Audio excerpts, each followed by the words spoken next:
Hey, Tom. From the Vedic worldview perspective,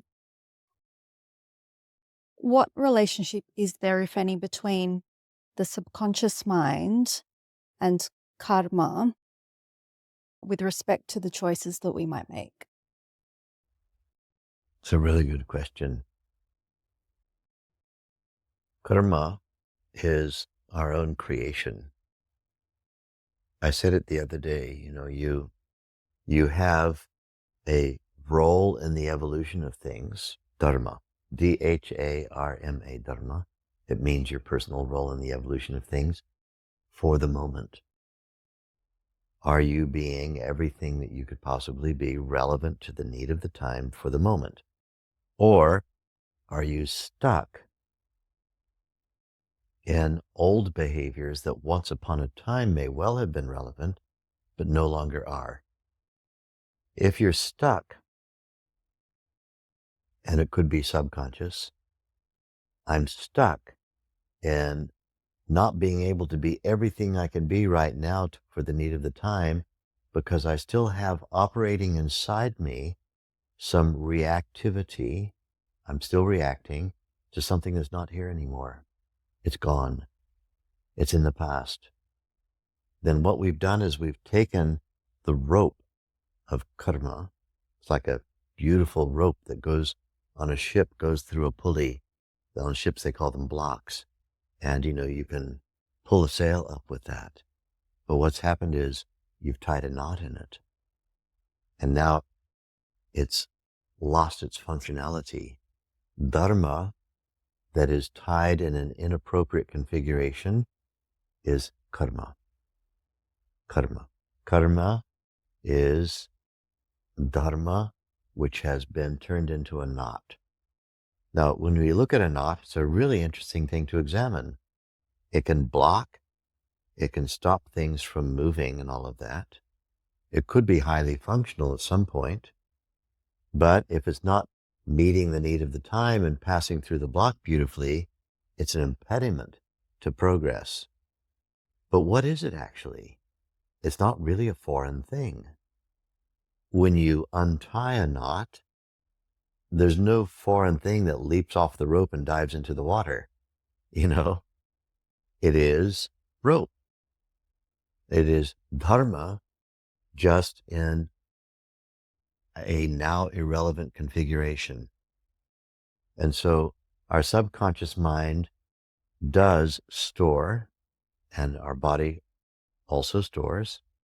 Our body stores and our subconscious mind stores old, irrelevant reactions to environments, to atmospheres, to places, to phenomena, to situations, circumstances that are no longer present. And so we have what we would call accumulated stress. Accumulated. This enters into the conversation about, is it wrong to get stressed? It's not wrong to get stressed. Stress is an essential survival mechanism that's highly important if it's warranted. Stress reactivity gives your body and brain and mind the capacity to fight for your life successfully or flee for your life successfully if, in fact, the situation warrants it. Getting stressed is not so bad for you. What's bad for you is getting stressed and not being able to resile from it, not being able to readapt, not being able to come back. It's staying stressed that's bad for you. Staying stressed, why is it bad for you? Because you have sets of chemicals all through the body, and a subconscious mind is helping to continuously produce that, which is preparing itself for fight or flight when you're at a dinner party at your friend's house. It's just completely irrelevant body chemistry, completely irrelevant subconscious preparation for something that's not going to come to pass. And it is palpable in our social environment. Our social environment can feel someone who is prepared for fighting and fleeing, although they may be consciously suppressing it, um, compared with someone who is completely available and open and ready to meet the need of the time, whatever that may be, in any moment of changing circumstances. So what happens with the subconscious mind is that along with the body, the two of them are generating a backdrop of irrelevant behavior that is preventing us from, first of all, seeing accurately what the need of the time is, and secondly, from interacting with that need in a very accurate way. And so the not trying to get through the block, the not trying to get through and it all stops. And so then, our role in the evolution of things, which had an historic need for us to go in this configuration, no longer has that need. We haven't succeeded in undoing that configuration. And we're applying that configuration to this. And this has nothing to do with that or the need of it.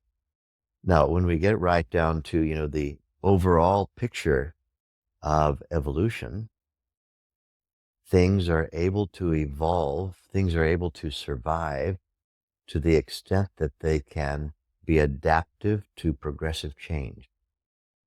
And so when we look at what biological forms exist on the earth that are still here after X number of hundreds of thousands or millions of years, any form that was adaptive is still here, and as long as it stays adaptive, will continue to be here.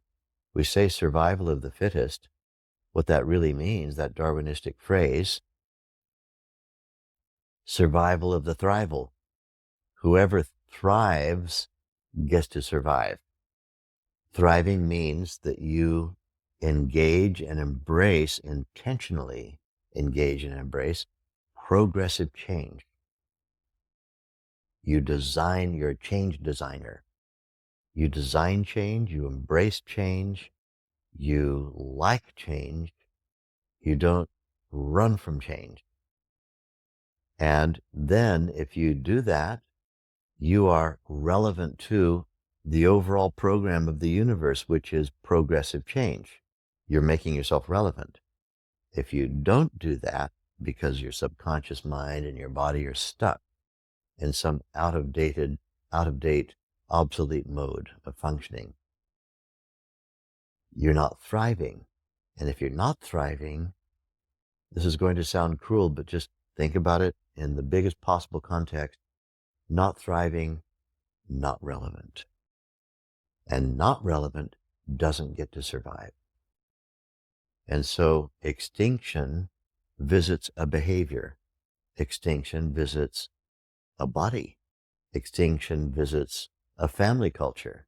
Extinction visits anything that is not able to be dynamic in thriving and progressive change and making itself relevant socially to the broader community, then non-survival will visit and, challenge the survival of that thing.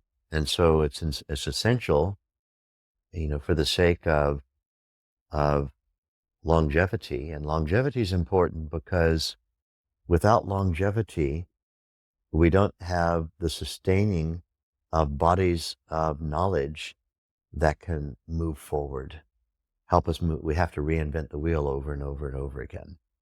When we have longevity, we have wise members of community who you can go to and say, well, what happens if you try to go faster than the speed of light? And then they tell you, well, according to Albert Einstein in 1902, if a thing starts moving at a percentage of the speed of light, then exactly that percentage of mass increases in the thing.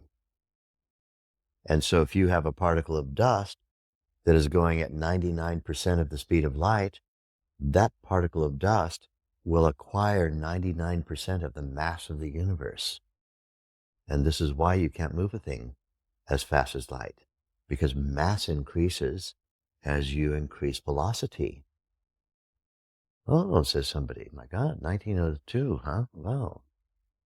That was a long time ago. Well, I guess I won't try that then, you know? And so when you have longevity of knowledge, you have an opportunity to carry knowledge forward, and you don't have everybody trying to rediscover everything that's already been discovered.